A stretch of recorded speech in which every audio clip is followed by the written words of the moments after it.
Have you ever wondered why you think the way you do? Why you react, believe, and fear the same way, even when you try not to? John Locke believed it's because the mind is not born wise, it's written on, line by line, experience by experience. He called it the tabula rasa, the blank slate. You weren't born knowing who to love, what to fear, or what to value. The world wrote that story for you. You know it is called a phone because someone told you so. You know your mum's name because she taught you. And if your mind was written once, you can rewrite it. Let's delve into 7 lessons we can learn from John Locke to help you reclaim the authorship of your own mind, to help you rewrite the story you never realized you were living. Please do well to subscribe to the channel, as it helps me to produce increasingly better videos. Number 1, you were born empty, not broken. Locke said the mind at birth is a blank slate. No hatred, no greed, no limits, just potential. You didn't inherit failure. You learned it. You didn't inherit fear. Someone taught you to be afraid. You didn't inherit self-doubt. You absorbed it. The world writes on you through parents, schools, religion, pain, and you mistake their handwriting for your identity. But if your mind is written on, you can erase, you can rewrite. You can rewrite your mind into discipline, free from addictions, courage instead of fear, direction instead of confusion, a mind that no longer folds under pressure, but sharpens because of it. That's freedom, not being perfect, but editable. 2. Experience is your teacher. Locke believed all knowledge comes from experience. Every book you read, every mistake you make, every heartbreak, they are experiments shaping your consciousness and subconsciousness. You can't grow through theory, you grow through life. Most people go through experiences unconsciously.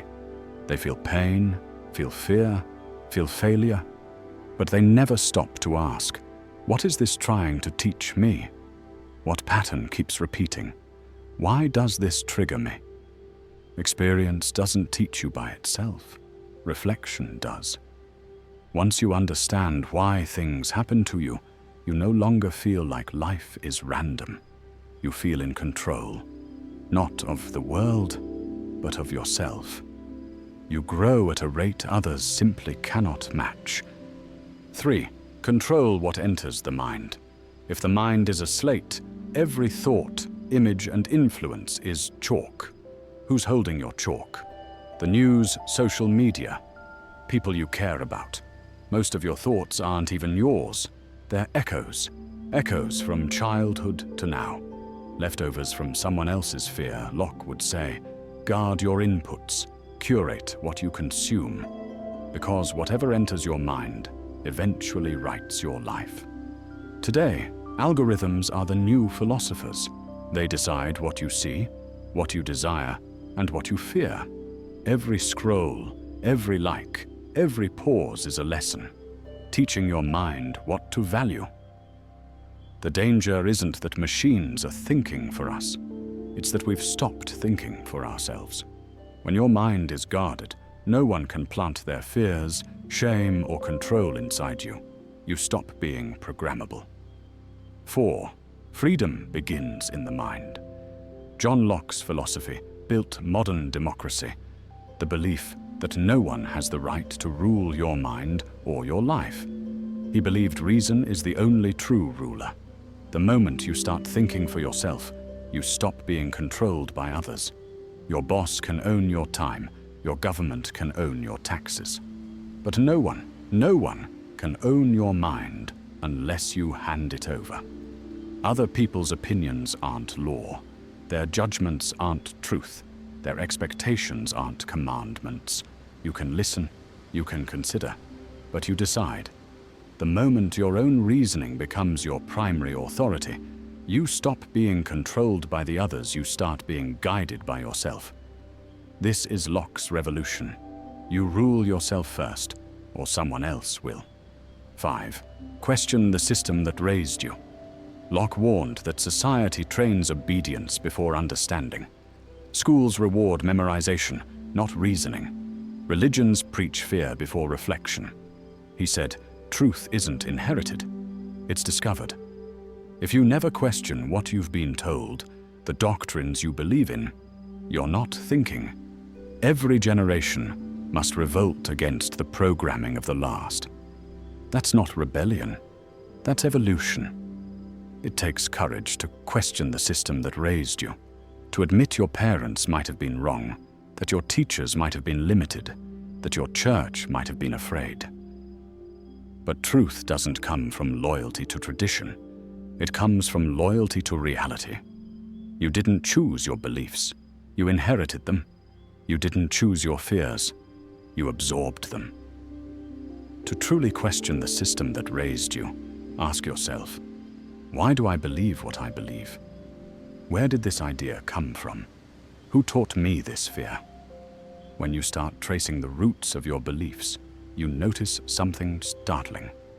Most of them are borrowed, and borrowed beliefs become invisible prisons. Lesson 6. Identity is self-made. Locke believed identity is not the body, it's memory. You are not your face, your job, or your past. You are what you remember and how you interpret it. If you change the story of your past, you change who you are. Rewrite your memories. Not the facts, but the meaning. That's how trauma turns into wisdom, and guilt turns into growth. You are not what happened to you. You are not the mistakes you made. You are not the version of yourself you had to become to survive. Those are chapters, not definitions. Your past explains you, but it does not define you. It only defines you when you stop rewriting the meaning of it. Lesson 7. To govern others, you must first govern yourself. Locke said, governments exist to protect life, liberty, and property. But that principle begins inside. You can't protect peace if you don't have any. You can't lead others if you are ruled by emotion. You can't build order in the world if there's chaos in you. Every mind is a small government, with reason as its leader, passion as its people, and habit as its law. Govern it wisely. Locke didn't write about kings and soldiers. He wrote about us. He believed every person is born free, not because they have power, but because they have reason. The blank slate isn't a curse. It's the greatest gift, because it means no story is final, no identity is permanent, no belief is unchangeable. You were written once. You can write again. Locke believed the mind was not a prison, it was parchment. And every day, you wake up holding the chalk the past wrote on you. Yes, but the present is still wet ink. You can decide which words stay. You can erase the lies. You can draw something new that's not self-help. That's revolution. Because the moment you realize your mind is yours again, you stop living by accident and start living by design. If you like this video, please subscribe. This is Mindset University. See you in the next video.